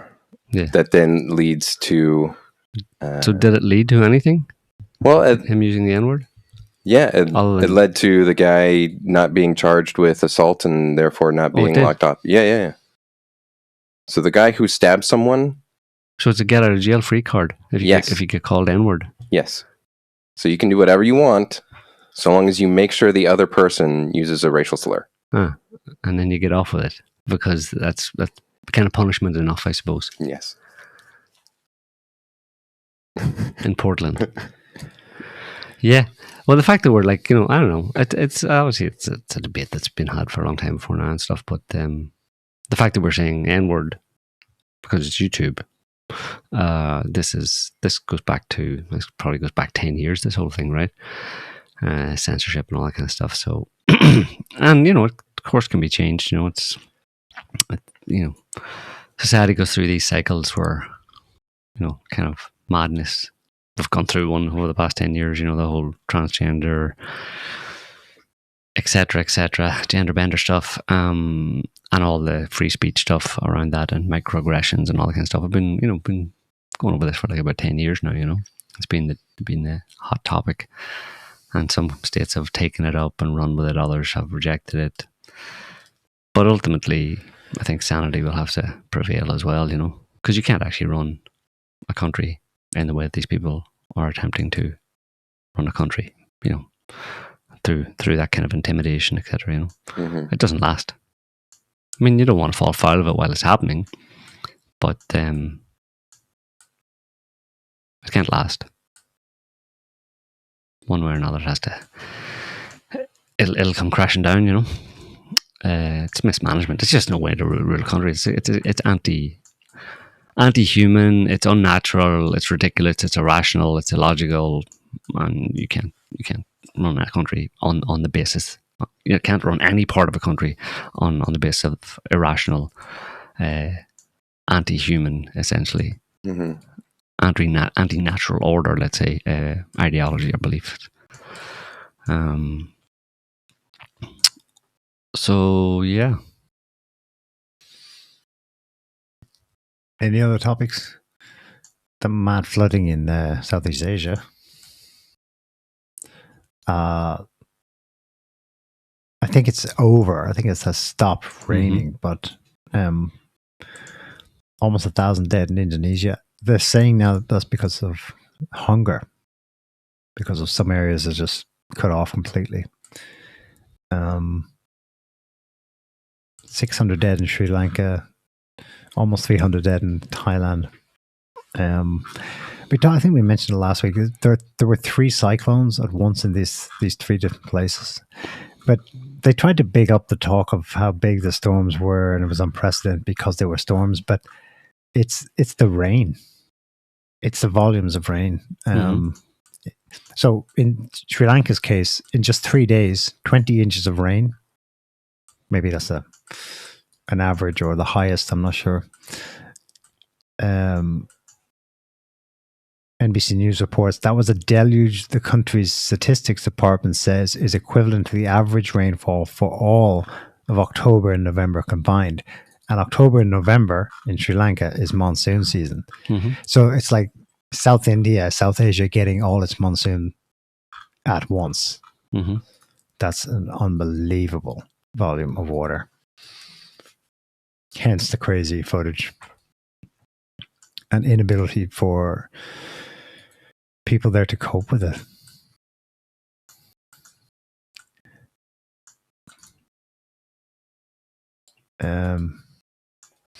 We'll see every year it's just one region or another.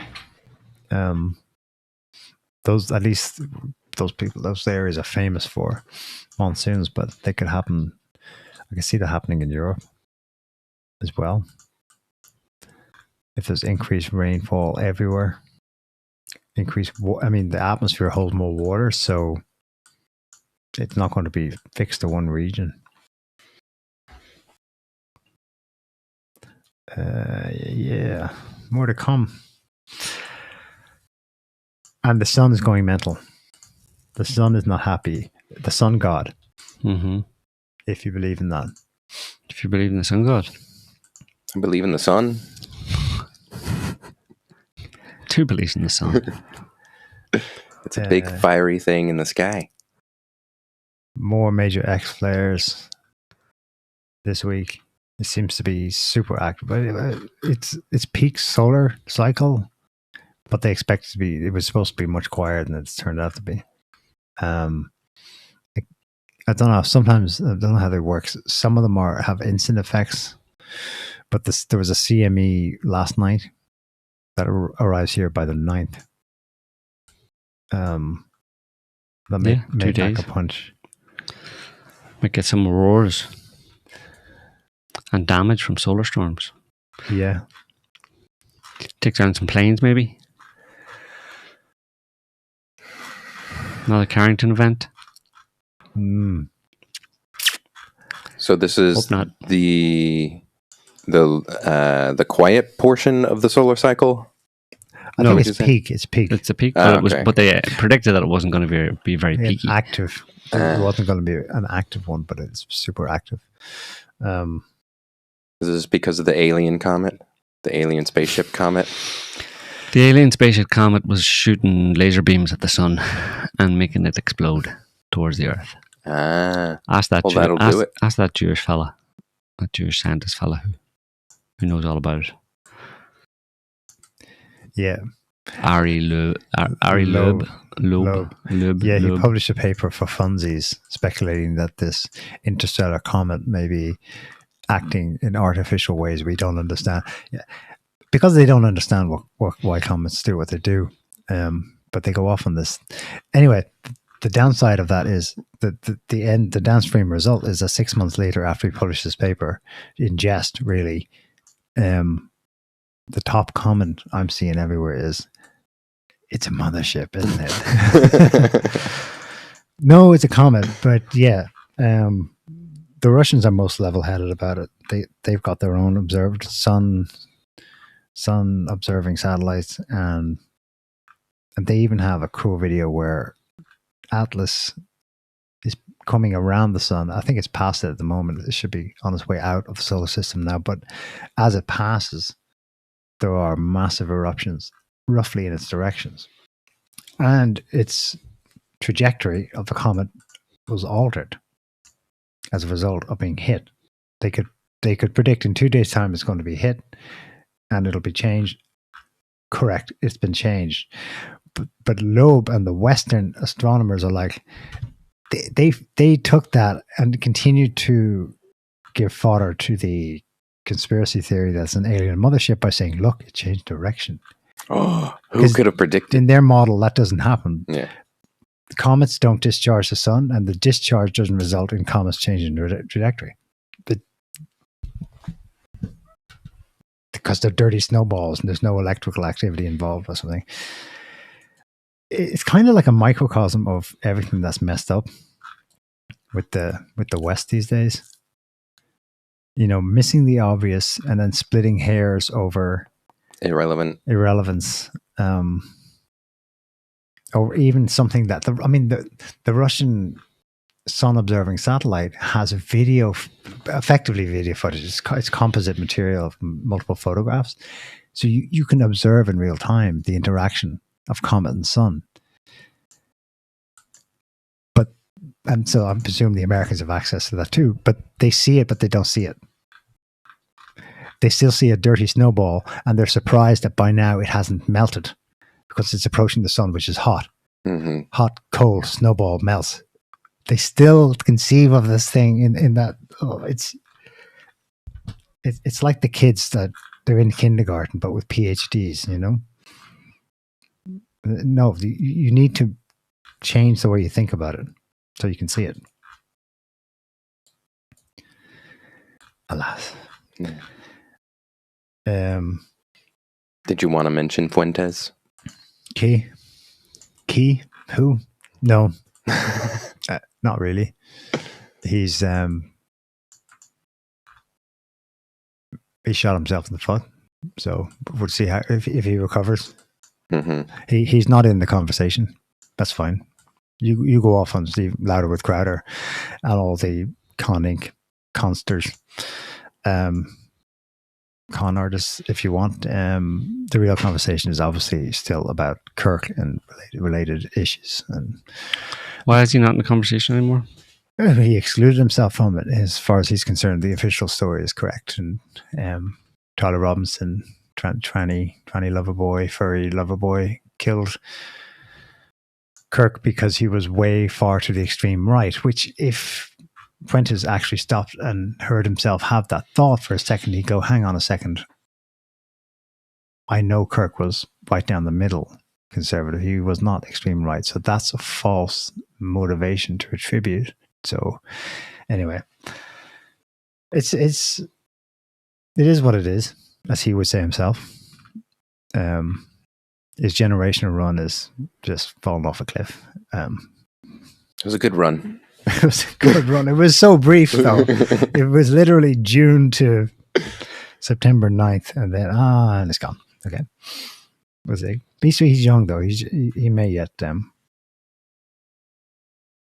I don't have much hope though. Tucker Carlson, for God's sake, had to actually prime him to go.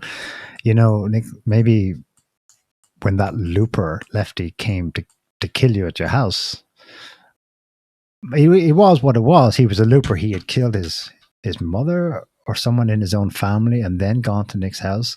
So it just looks like a crazy person. But do you consider that maybe he's handled or primed or vectored for political, i.e., you could have been the subject of a targeted assassination by proxy? And I swear his reaction in the interview was like, nah. It was very dismissive. Yeah. Not interested. Fine. Okay. Maybe later. That comes later. That comes for people who are ready for the next class. You have to graduate first to get up to that kind of, or down to that level of. Somebody said Fuentes is so deep in the closet you can see Narnia over his shoulder.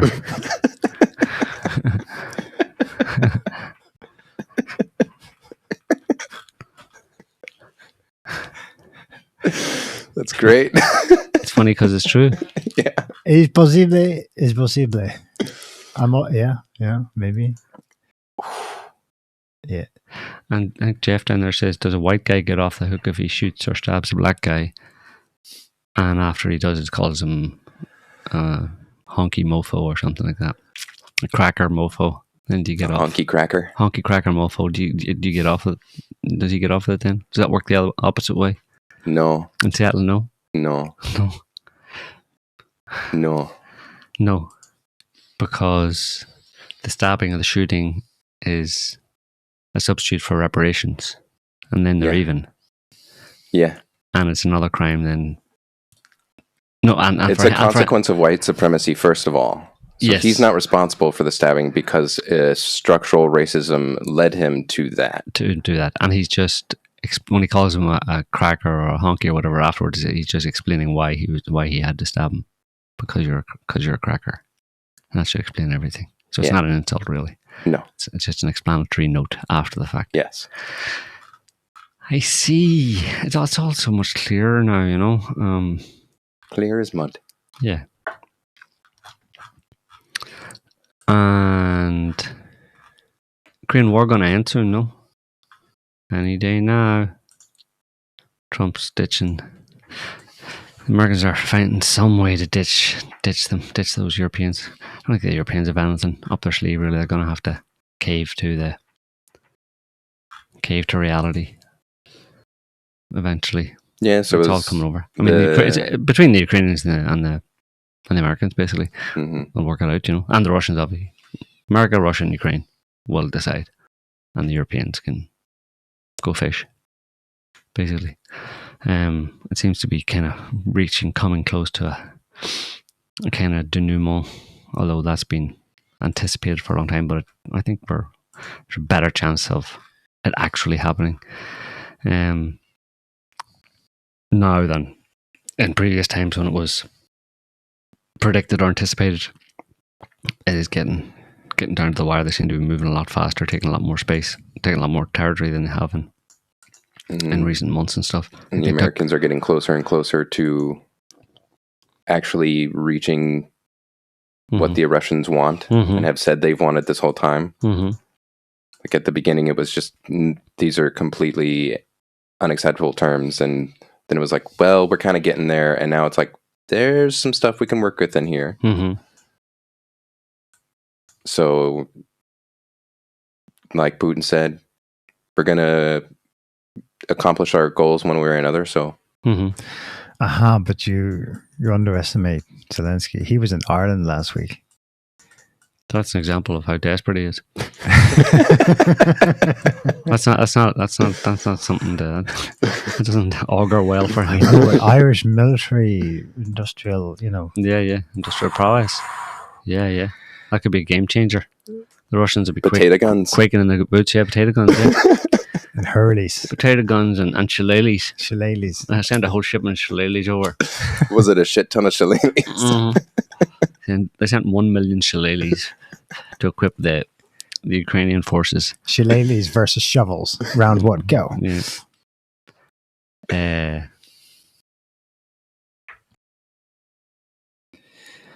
Yeah. It'll be glorious. That's the state of the world. Yeah. Anything else? No. No, I think it was a slow news week. Oh yeah.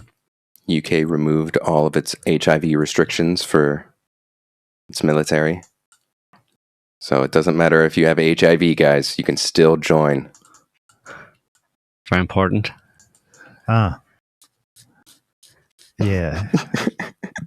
I don't even want to think about that. What are they saying there? Yeah, and quietly in the background, there's stuff coming out about COVID. There's a study done in Germany showing that PCR tests were the study they did, and they used like all the available people who've done PCR tests, their records in Germany. So it was like a lot of people, like millions of people basically, and 86% of them were false positives. And this was done. This was before a group of Germans before the vaccine. So 2020 came out. Yeah, at the max. At the I think height it was end of 2020, started 2021. Basically, they tested people who'd done PCR testing, got positives, and then tested them within a couple of weeks for people who had then done an antibody test, IgG antibody test, to show that they actually had an infection. But 86% of them weren't actually infected with COVID, i.e. it hadn't passed into their blood, or unless they didn't have a proper infection. But PCR was used as a proxy for for that, for infections. Yeah. When they weren't infected at all and therefore weren't spreading it or weren't in danger, but they used all of that data from PCR testing. That was that every country was using. That was the number that they were throwing around to scare, to justify lockdowns and all that kind of stuff. And it ends up being 86 or 90%, basically false positives. And they knew it at the time. We knew it at the time. I wrote about it, talked about it at the time, but Joe was obviously telling the whole world. Nobody cared. A few people did. Well, there's plenty of people doing it, but the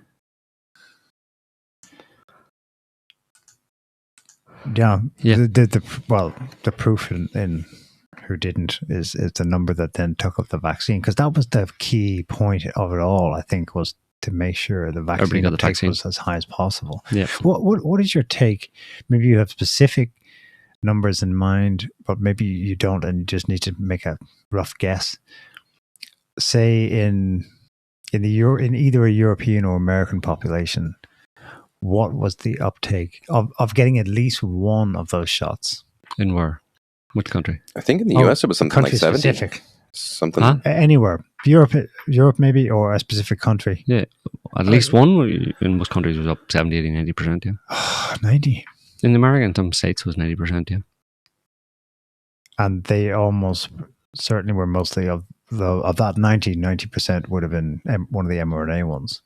Yeah, all of them were. In the US they were anyway. Well, that was the point of it, was to get that into people. They convinced you there was a deadly thing in you with false positive tests so that you would take something deadly into you. Yeah. And now the result is... Well, not necessarily deadly, but potentially very damaging. Yeah. Not a good idea to basically provoke autoimmune disorders, and everybody's got to potentially provoke an autoimmune response. Do you remember how for many months after 21, excess mortality rates were high? Is that the new normal, that high, or do they come back to, say, 2019 levels? It's obviously very complicated because of all it's not a clean, it was never done before, but an awful lot of people, if you take away all of the people that died directly or indirectly from the hysteria and the measures that they took to fight the pandemic, which ended up killing a lot of people, particularly elderly people, if you take all of those away, then the numbers that you'd be left with will be just similar to a bad flu season. Including the vaccine uptake.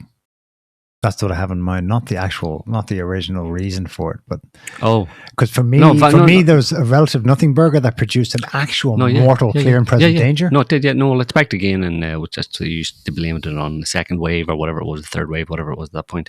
But in February, March, so about a year after the first spike, there was another, not as high as in March or April 2020, but a significant spike 1 year later, about 2 or 3 months after they rolled out the vaccine. Yeah. So the vaccine probably did a lot of damage then as well. Yeah. But yeah, it was all just a nothing burger basically.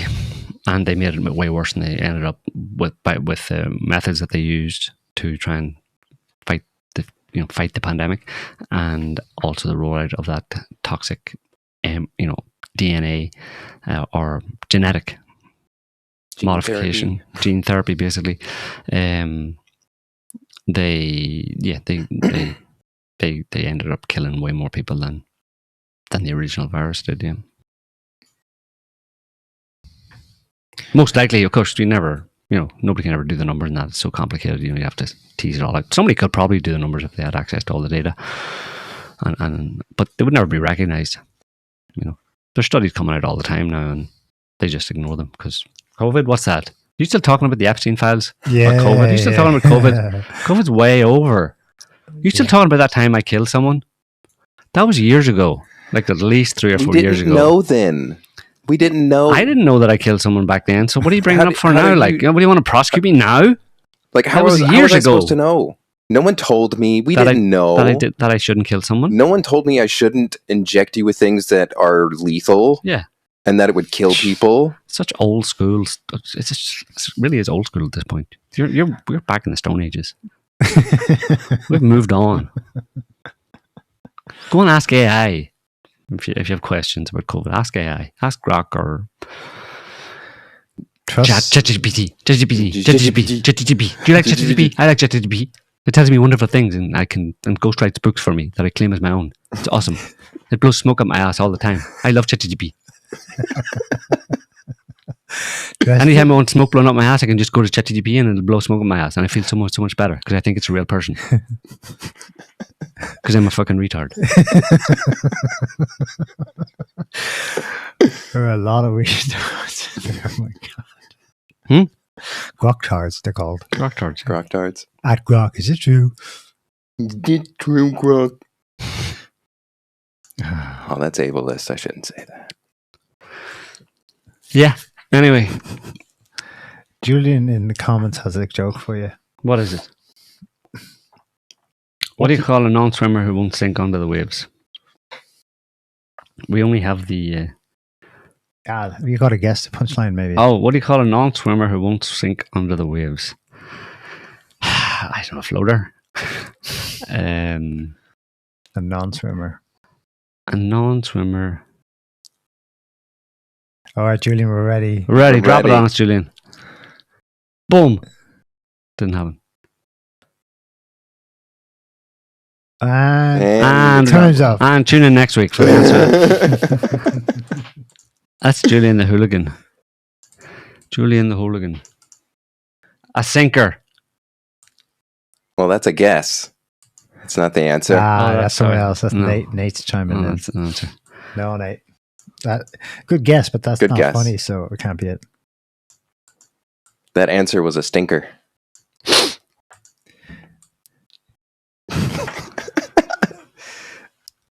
You're laughing. Which means it's funny. All right. Do you have one for us? No, but I did find a book called How to Solve 50% of Your Problems. Useful. So I bought 2. Problem solved. Read it twice. 100%. Very clever. No, you have to get 2. No, you have to get 2. Because this book is for 50% and this book is for the other 50%. But yeah. No answer from Julian, no. No. Keep it on tender. So he must have gone off to make a cup of tea or something. That's so rude. It's so rude, isn't it? I'm just gonna throw in this joke here and then walk away. Yeah. And not come back. And not give you the punchline.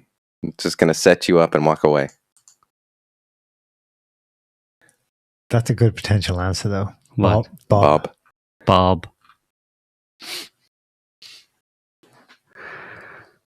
Yeah. Anyway.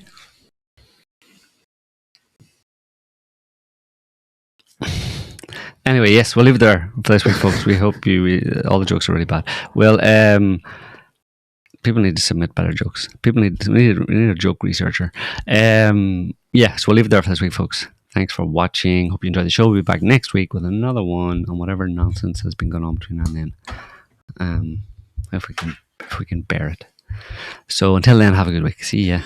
See y'all. Bye. Hulk smash. Can't stop the signal now.